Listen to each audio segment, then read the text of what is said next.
और यदि घर में 2-3 1 दिन 2 दिन 3 दिन रुकने के बाद यदि सब्जी रिपीट हो गई तो उसी समय प्रणाम करके वहां से विदा ले लेना चाहिए। सब्जी रिपीट हो रही है, इसका मतलब अब घर वाले नहीं चाहते कि आप रहिए, विदा लीजिए। ई नौबत ना आवे कि कांच कांच खाए के पड़ जाओ।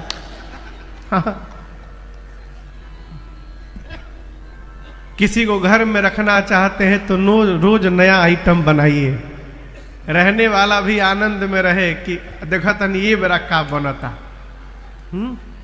ना तो वह पत्ता गोभी,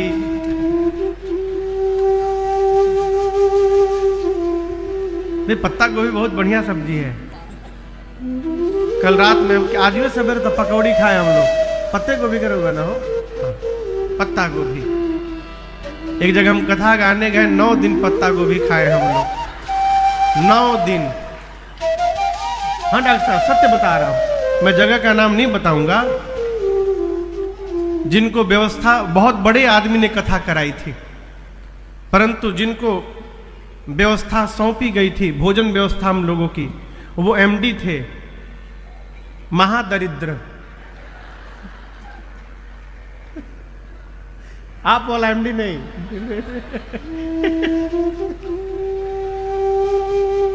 न जाने कहां से एक ट्रक पत्ता गोभी ला के रख दिए। अच्छा, उस समय हमारे भंडारी जी रहते नहीं थे, वहां के भंडारी जी थे, वे कहीं सब्जी जाने पत्ता गोभी बनाओ के, सवेरे नाश्ता में पत्ता गोभी, दोपहरिया पत्ता गोभी, रात के पत्ता गोभी, 9 दिन पत्ता गोभी खात खात मैंने वो स्थिति भई थी हम लोगों की। कथा पूरी भई, ट्रेन पकड़ के हम लोग पूरी टीम रात भर की यात्रा करके दूसरी जगह गए। ट्रेन जब खुली तो इतनी खुशी थी भीतर, आप कल्पना नहीं कर सकते। क्यों? पत्ता गोभी से पिंड छूट गया। लेकिन आपको बताऊं, अगले दिन जहां गए हम लोग, सुबह 7 बजे पहुंचे, स्नान ध्यान हुआ, ठाकुर जी की सेवा हुई, दोपहर में भोग की थाली मंगाई गई। जब थाली आई तो उसमें भी पत्ता गोभी था। अब वहां भंडारी को क्या मालूम कि हम लोग इसी में डूब के आ रहे हैं। तो हमने विनय से पूछा, क्या हो, हमनी के तो ट्रेन से नहीं हजार, ई कैसे पहुंच गए लीजा। विनय बोले, लागत है जहाज से आइल बा, पहले ही पहुंचल भैया। भंडारी जी को मैंने बुला के कहा कि आप जौन मन करे तौन बनाइए, बस एक कृपा करिएगा, ई दिखाई ना पड़े 9 दिन। तो किसी को यदि घर में रखना है, हमारे व्यवहार में वो आदर अनुराग दिखाई पड़ना चाहिए। गोस्वामी जी कहते हैं, इसी प्रकार बहुत दिन बीत गए, बहुत दिवस बीते यही भांति। कितने दिन बीत गए? बहुत दिन। ऐसा लगता है कि जनक जी महाराज ने प्रेम की रस्सी से पूरी बरातियों को बांध रखा है। जनु स्नेह रजू बंधे बराती है। आज भी मिथिला में, मिथिला का कोई है यहाँ पर? एजा कहां से क्यों आ गई? मिथिला में नियम है, आज भी दूल्हा जाता है विवाह करने, आज की बात बता रहा हूं, तो नहीं रहेगा तो कम से कम 15 दिन रहता है ससुराल में। पहले तो 1-1 महीना, 2-2 महीना, 3-3 महीना, कितना दिन हो तो वही क्या बताओ। हाँ हाँ, 15 दिन। तू कितना दिन रहला?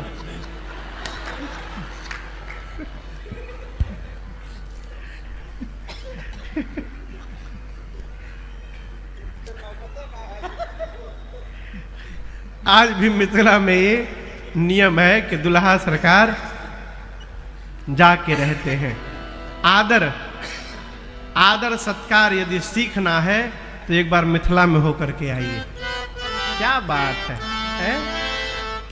हमारे बड़े भैया बैठे हैं, भैया मैं और विनय, हम तीनों भाई एक बार पटना गए, एक ही कोरोना के समय में गांव पे थे 3 महीना हम लोग, तो पटना गए किसी काम से। तो वहां पर एक कथा के प्रेमी है मनोज झा, 9 बजे उनको पता चल गया सुबह कि हम आए हैं पटना। फोन किए, महाराज दोपहर में घर में जूठन गिर जाता तो आनंद हो जाता। 9 बजे बात हुई, हम बोले ठीक है भैया हम 12 बजे पहुंचेंगे। 12 बजे हम तीनों भाई पहुंचे, वहां पर मिले, स्वागत हुआ। जब भोजन की थाल पर पहुंचे हम, तो एक आदमी के सामने इतनी दूरी में भोजन था।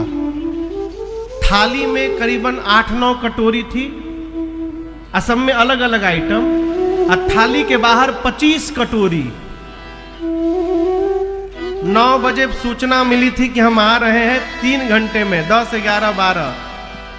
25 आइटम थाली के बाहर कटोरी में था, थाली में 8-9 कटोरियां थी। हम तो देखे तो बोले इतना तो हम 1 हफ्ता में खाए। मनोज जी हाथ जोड़कर खड़े हो गए, महाराज क्षमा करिएगा, समय नहीं मिला, जल्दी जल्दी में कुछ बना नहीं पाए हम लोग। हमारे यहाँ नियम तो 108 कटोरी रखने का है, जल्दी जल्दी में 25 ही कटोरी बना पाए यहाँ पर। ये आज भी परंपरा है। राकेश भैया बैठे हैं, दुबई में हम लोग कथा गाते हैं, वहां एक मिथिला का समाज है पूरा। तो जिस दिन सीताराम विवाह की कथा होती है उस दिन वही लोग यजमान रहते हैं, और उसके बाद एक दिन दोपहर में हम लोग भोजन करने जाते हैं। केले के पत्ते पे भोजन कराते हैं वो लोग दुबई में, केले के पत्ते पर। और भोजन हमें से कई लोग के पखुरा में हाथ लगा के उठावे पड़ेला, इतना खा लेते हैं कि खैला के बाद भैया उलर जाते हैं। क्या हो? ऐसा आदर सत्कार मिथिला में दिन प्रति सहस भांति पहुनाई। इसी प्रकार बहुत दिन बीते, गोस्वामी जी कहते हैं बहुत दिवस बीते यही भांति। तब जाकर विश्वामित्र जी और सतानंद जी ने जाकर जनक जी महाराज से कहा, महाराज अब बहुत हो गया, अब आप चक्रवर्ती जी को विदा करिए। जैसे विश्वामित्र जी और सतानंद जी ने जनक जी महाराज से बात कही, महाराज जनक ने अपने मंत्रियों को बुलाकर कहा, अवधनाथ चाहत चलना भीतर करहु जना, प्रेम बस भय सचिव सुनी विप्र सभा। महाराज ने मंत्रियों से कहा कि जाकर भीतर निवास में सूचना करिए कि बेटियों को तैयार किया जाए विदा के लिए। अब और आपसे कहूं ये बात क्षण भर में पूरी मिथिला में भर गई कि अब चक्रवर्ती जी महाराज बारात लेकर के वापस चले जाएंगे।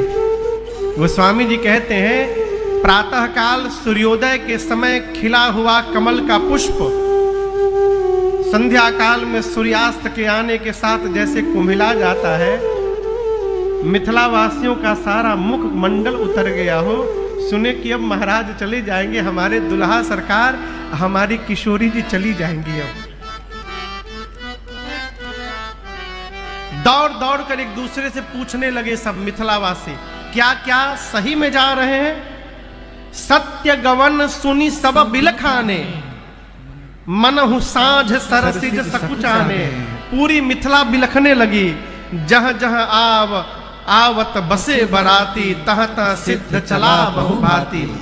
अयोध्या से मिथिला आते समय बारात जहां जहां रुकी थी, वापसी जाते समय उन सभी स्थानों पर जनक जी महाराज ने बारात के भोजन के सोने की समुचित व्यवस्था करवाई। केवल आने की नहीं, जाने की भी करवाई। अरे छांगुड़ भी आ गए का? जय जय जय हो भैया, स्वागतम स्वागतम। हमारे बड़े भैया के रूप में भैया श्रीमान छांगुड़ तिवारी जी 2017 में भैया ने बैंकॉक में राम कथा कराई थी। जय जय जय जय। अद्भुत विभूति हुआ है। मंदिरवा बन गए भैया, तैयार हो गए पूरा। अच्छा बैठ विराजे। श्री जनक जी ने आते समय जो व्यवस्था कराई थी वही व्यवस्था जाते समय भी कराई। क्या क्या दहेज दिया जनक जी ने आपको पता है? कितने? अब वो रथ चलेंगे कैसे, इसके लिए 1 लाख घोड़े दिए, लाख तुरग लाख रथ सहस 25। भैया प्रणाम। 25,000 रथ दिए, एक एक रथ में 4-4 घोड़े बांधे जाएं, इसलिए 1 लाख अश्व दिया। इसके बाद क्या दिया? 10,000 हाथी दिए, मत्त सहस 10 सिंधुर साजे। ऐसे ऐसे दिव्य आभूषणों से सुसज्जित हाथी है जिनको देखने के बाद दिग्पाल को भी लज्जा आ जाए कि ऐसे दिव्य हाथी तो हमारे पास नहीं है। 10,000 हाथियों को दिया। उसके बाद स्वर्ण के पात्र में भर भर कर मणियों को दिया, रत्नों को दिया। कनक बसन मणि भरी भरी जाना, भर भर के स्वर्ण के पात्र में मणियों को दिया। अनेक अनगिनत गौ माताओं को दिया, महिषियों को दिया। गोस्वामी जी कहते हैं इतना दिया श्री जनक जी महाराज ने चक्रवर्ती जी को, जिसको देखने के बाद कुबेर को भी लज्जा आ जाए कि मैं कुबेर हूं, उसके बाद भी मेरे पास उतनी संपत्ति नहीं है जितनी संपदा जनक जी ने दहेज में चक्रवर्ती जी को प्रदान कर दिया। फिर से एक बार आपसे कहता हूं, दहेज का विरोध न करिए, ये परंपरा है। दहेज मांगने की प्रथा का विरोध करिए। ये जो वर का पिता मुख खोल करके और कन्या के पिता से मांगता है, ये इसका विरोध करिए। मर्यादा कहती है कन्या का पिता अपनी क्षमता से जो भी दे रहा है वर के पिता को उसको स्वीकार करना चाहिए। ये भी नहीं कहते नहीं हम लेम ना कह देता नहीं, ये भी नहीं करना चाहिए। ये करके आप उनका अपमान कर रहे हैं, आप उनका अपमान कर रहे हैं। उनकी जो भी क्षमता है कन्या के पिता का दे रहा है, आप उसको सिर पर धारण करिए। धन्यवाद धन्यवाद, बहुत दिया आपने है। ये जो मांगने की प्रथा चली है ना, इसको बंद किया जाए। ये हमारे समाज में एक विषाप की भांति फैल गया है। शरीर में जान नहीं खे लेकिन बुलेट चाहिए। हाँ। यदि बुलेट लेके कहीं रास्ता में ढिमला गिलन तो किरान बुलाओ पड़ी उठावे खातिर, उनकरा से उठी ना उ, लेकिन बुलेटे चाहिए हमरा। एक बात बोले, आराम से प्राप्त हुआ धन सर्वनाश के लिए पर्याप्त होता है। आराम से जो भी आएगा वो बहुत कुछ लेके आराम से चला जाएगा। इसलिए यदि सुखी होना चाहते हैं तो अपने परिश्रम के द्वारा प्राप्त हुए धन पर भरोसा रखिए, वही हमको सुखी कर सकता है और संपन्न कर सकता है। फ्री में मिल जाई तो बहुत कुछ ले जाई। भैया चक्रवर्ती जी महाराज को जनक जी महाराज ने इतनी संपदा दी, दाइज दिया। महाराज उसी समय ब्राह्मण देवताओं को, याचकों को बुलाकर देने लगे, लेने देने लगे हो, लुटाने लगे। शंकर जी के विवाह में भी याद रखिए, इतना दहेज दिया हिमांचल जी ने भगवान शंकर को, शंकर जी मना नहीं किए, सब लिए और लेने के बाद वहीं बांट दिए। वहीं बांट दीजिए, तुरंत बांट दीजिए।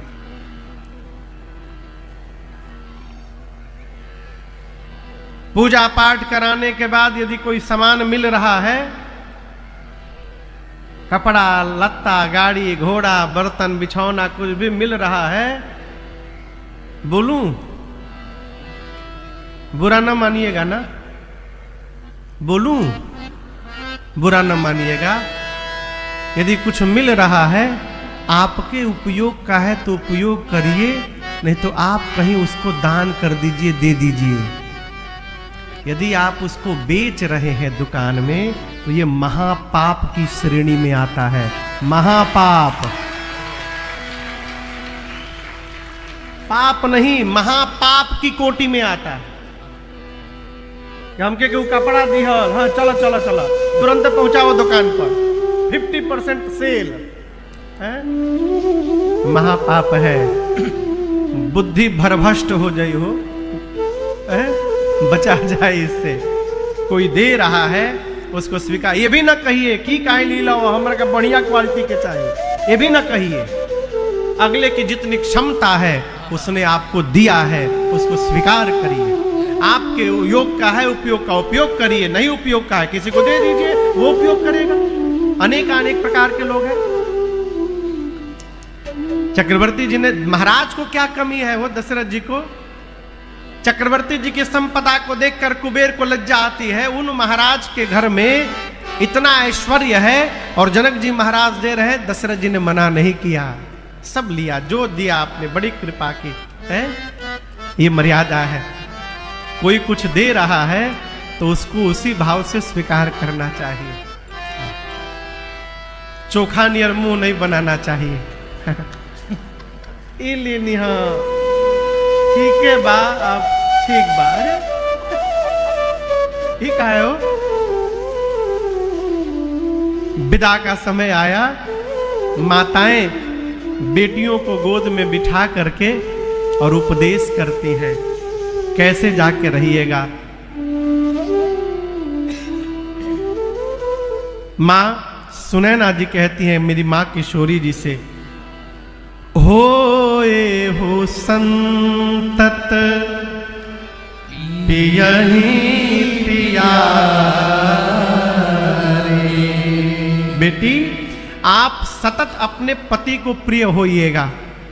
हम आपको आशीर्वाद देते हैं, चिरु अहिवात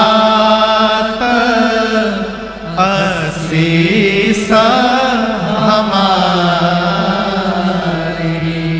आपका सौभाग्य अखंड बना रहे, हम आपको आशीर्वाद देते हैं।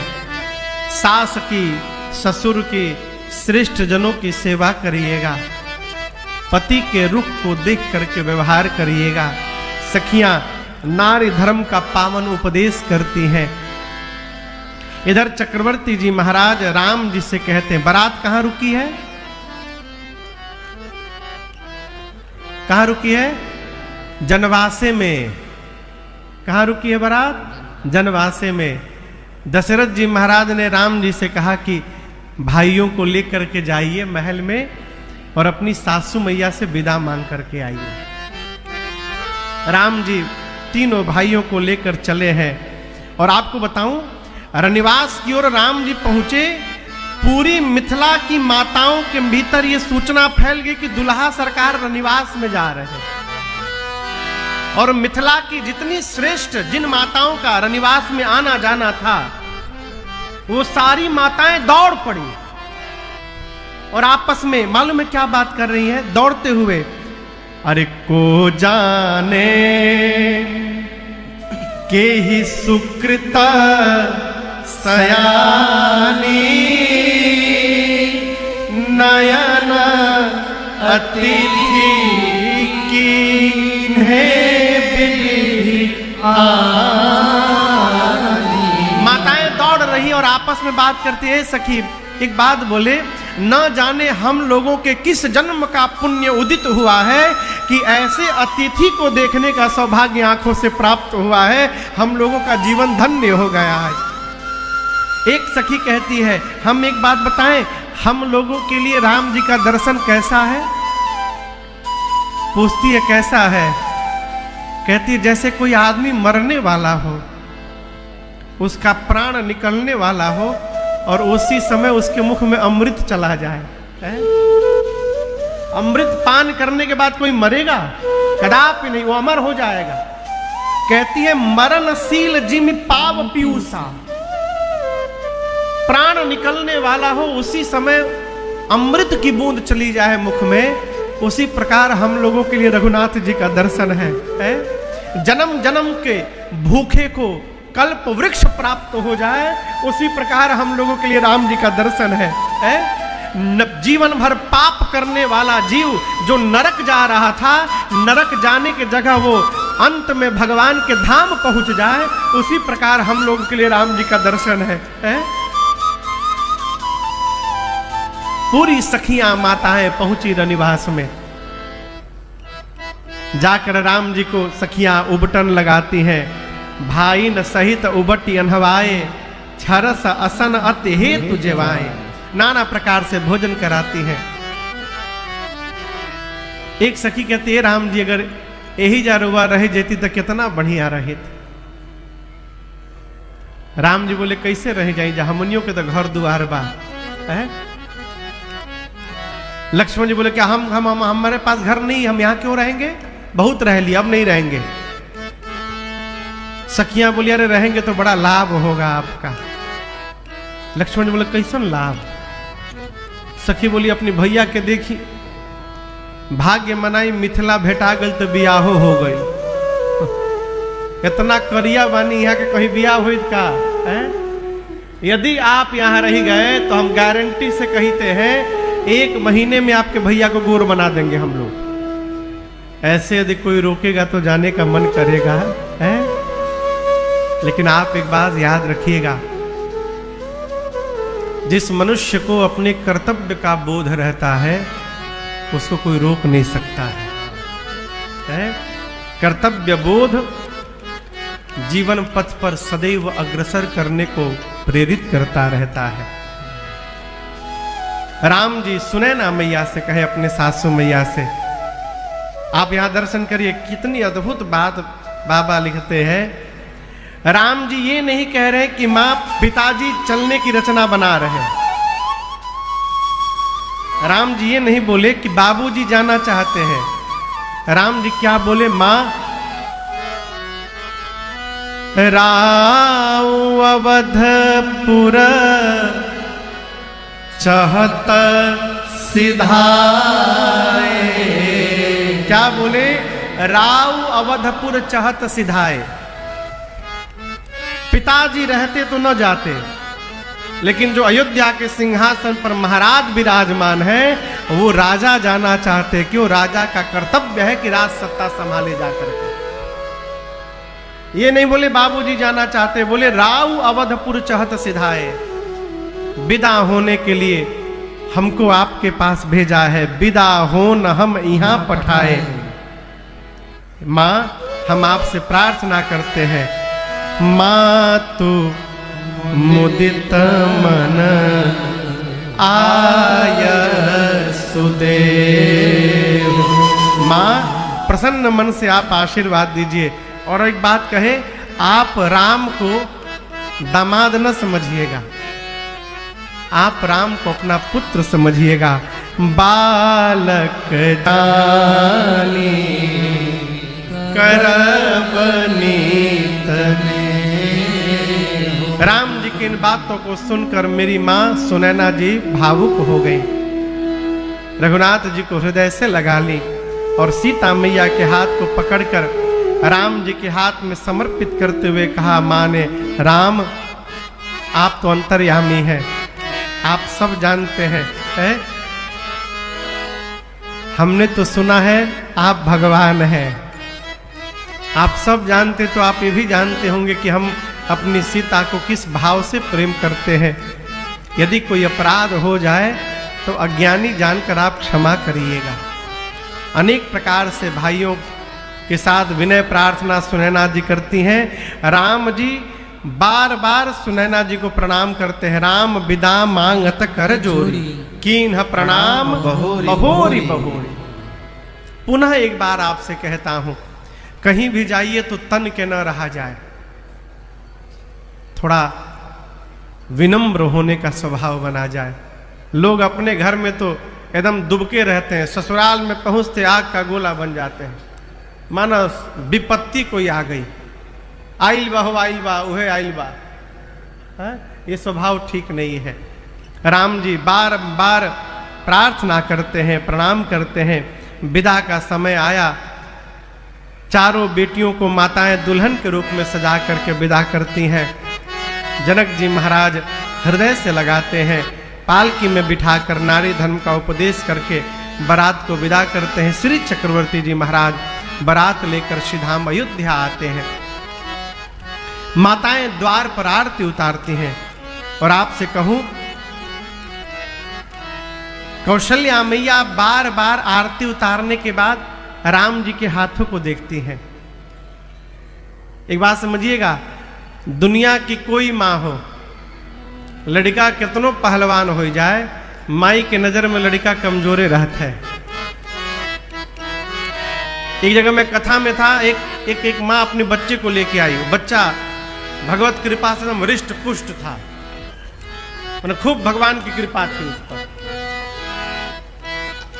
आनंद तो तब आया जब माई आकर बोली, महाराज कुछ खाता नहीं है ये।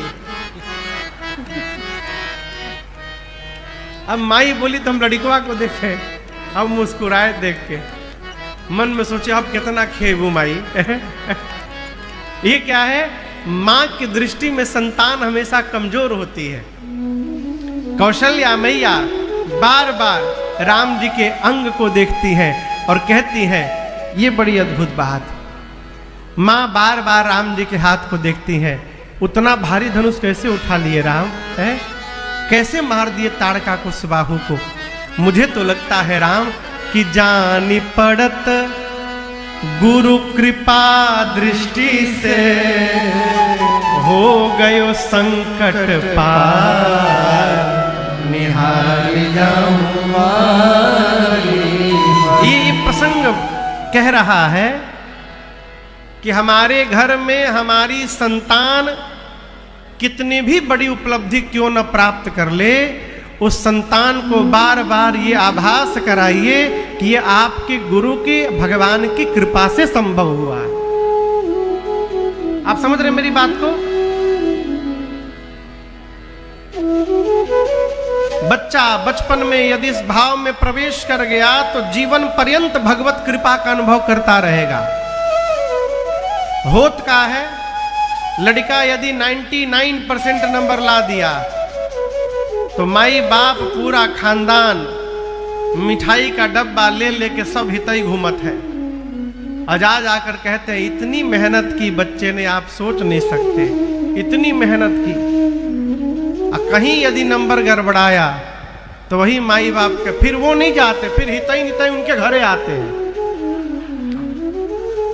फिर कहाँ जाएंगे? फिर सब रिश्तेदार उनके लड़के का फेल हो गई बाहो, घरे आते हैं।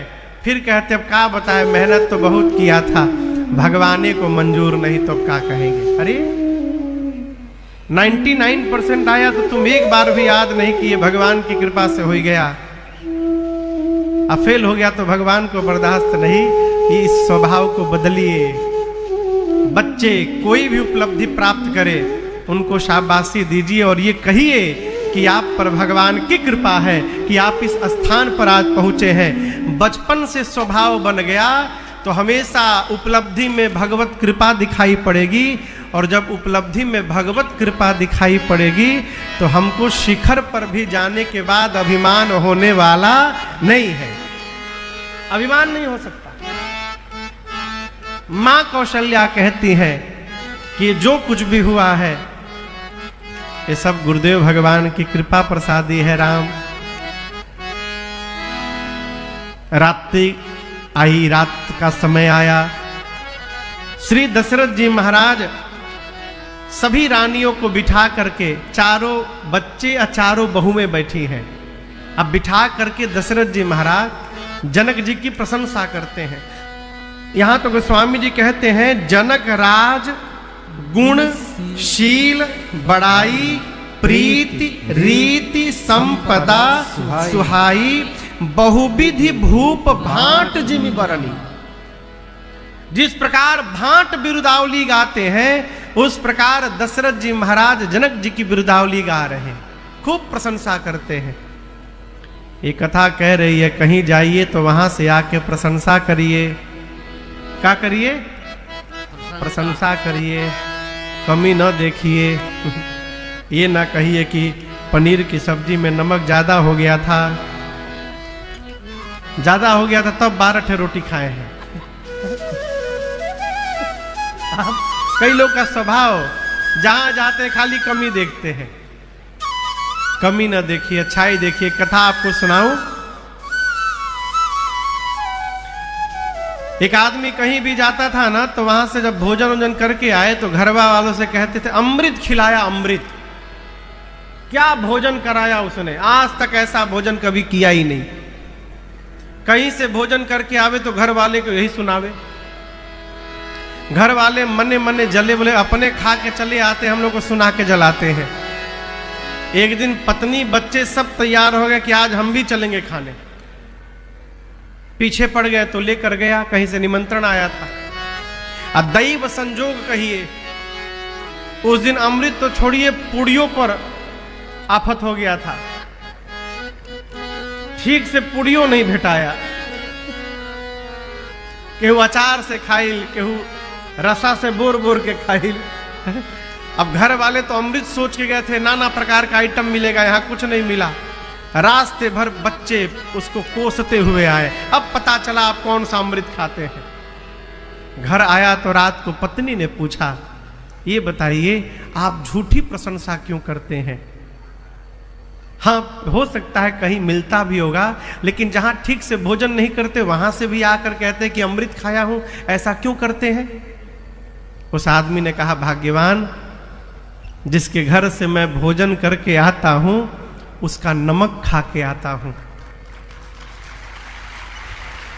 और तुम ही कहो, किसी का नमक खा के उसकी निंदा किस मुख से मैं करूं, इसलिए केवल प्रशंसा करता हूं। ये कथा कह रही है, कहीं से भी आइए, अच्छाई देखने का प्रयास करिए। कमी अपने घर में नहीं है वो है, लेकिन कई आदमी इतना विचित्र स्वभाव, खटपटिया आदमी, अपने घर में 12 बजे ले भोजन भले न मिले, लेकिन कहीं हितई जाएंगे तो 5 बजे ब्रश करके बैठ जाएंगे। लियावा खराई होता हमारा, क्या कर लिए ब्रश 5 बजे? किसने कहा था? इस स्वभाव को बदलिए। जनक जी महाराज की इतनी प्रशंसा की, दशरथ जी महाराज ने, चारों बच्चे बहुएं बैठी हैं और सब लोग बैठे बैठे, छोट छोट तो है अभी, बैठे बैठे जम्हाई ले रहे, सुन रहे हैं। महाराज की दृष्टि गई तो रानियों से कहते हैं, अब ये बातचीत बंद की जाए। क्यों? लड़िका श्रमित उम्मीद बस, बच्चे थक गए हैं, जमुआ रहे हैं, जाइए शयन करावहु जाय, इनको ले जाकर सुलाइए। अस कही गे विश्राम गृह, राम चरण चितला। इतना कह के चक्रवर्ती जी महाराज विश्राम करने चले गए। रात में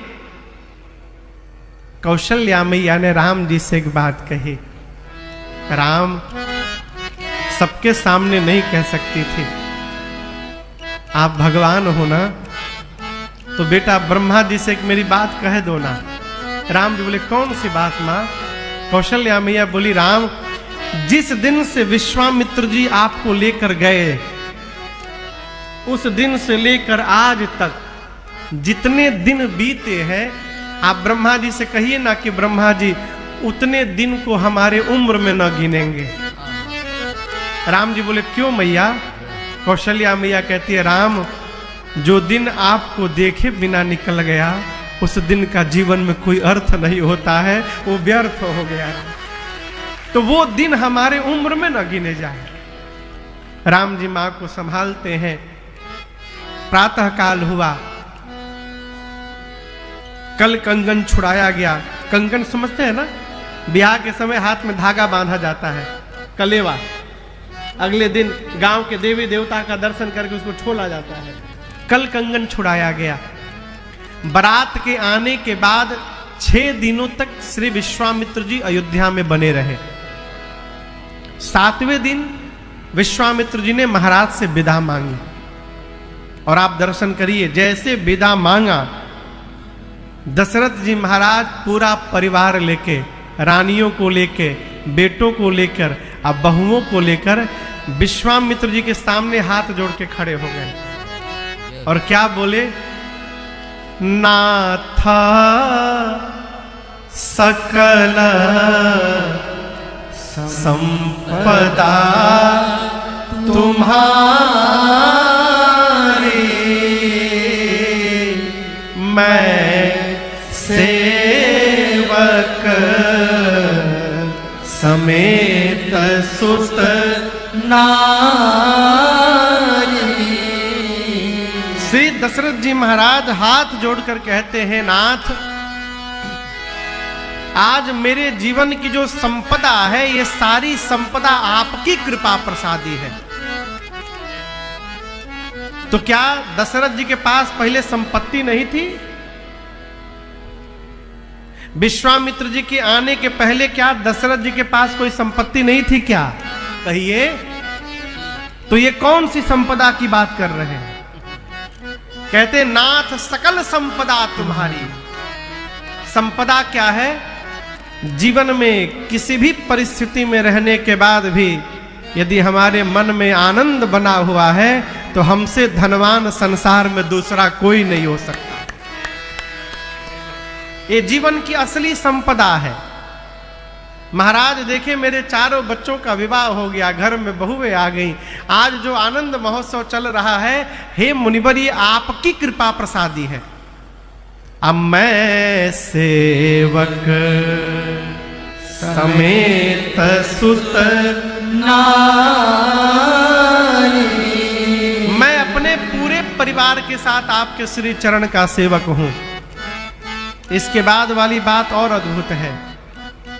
महाराज कहते कि मैं चौथेपन में आ गया हूं,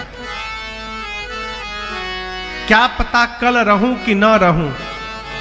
मेरी आपसे एक प्रार्थना है, जब मैं इस धरती पर न रहूं तो उसके बाद भी इसी प्रकार से करब सदा लड़िकन पर छोड़, और जब तक मैं हूं दर्शन देता रहब मुनि मोह। जब मैं न रहूं तो मेरे बाद भी मेरे बच्चों पर कृपा दृष्टि बना के रखिएगा, और जब तक मैं हूं यदा कदा आकर मुझे भी दर्शन देते रहिएगा। ये प्रसंग कह रहा है माई बाप, किसी भी संत महात्मा के पास जाए तो एक ही बात कहिए कि प्रभु आप अपनी कृपा दृष्टि बना के रखिएगा, दर्शन देते रहिएगा। क्यों? संत का दर्शन जहां पड़ जाता है वहां अनंत की कृपा अपने आप बरस जाती है, मांगना नहीं पड़ता। संत जहां पहुंच जाए भगवान को जाना ही जाना है। इसलिए संतों के पास जाइए तो ये न पूछे कि महाराज लड़िकवा नहीं पढ़ रहा है, क्या करें? महाराज पढ़े। अब आप बताइए, हंसी आती है, लोग ऐसा ऐसा प्रश्न करते हैं।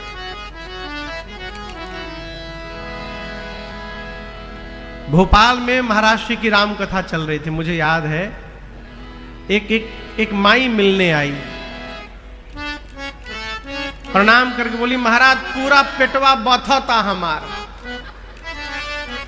पेटवा फाटता। महाराज माई बोली हाँ ठीक है भगवान कृपा करेंगे, दवाई खाओ ना। महाराज कुछ फूंक दी, अब फूंकला से पेट के दर्द ठीक होगा? आप बताओ। है देखिए, किसी के भी फूंकने से, किसी के झाड़ने से ठीक होने वाला नहीं है। बीमारी है तो दवाई से ही ठीक होगी, दूसरा कोई उपाय नहीं है। इस भ्रम में ना रहिएगा कि वहां जाके फुकवा लें तो ठीक हो जाए। मैंने जो पढ़ाई किया वो मूर्ख आदमी है कि पढ़ लिख के इतना बड़ा आदमी बना है। वो डॉक्टर साहब कहाँ बैठे हैं? अभी अभी कहीं गए होंगे। जो पढ़ लिख कर डॉक्टर बना है तो व्यर्थ में डॉक्टर बना है। भगवान के भजन से, भगवान के कीर्तन से, भगवान की कथा से बीमारी नहीं होगी, ये भ्रम में ना रहिएगा। खूब होगी तो लाभ क्या है महाराज? कितनी भी बड़ी बीमारी हो जाए, यदि जीवन में भगवान की भक्ति है तो उस बीमारी से हमारा मन विचलित नहीं हो पाएगा। ये किए गए सत्संग का प्रभाव है।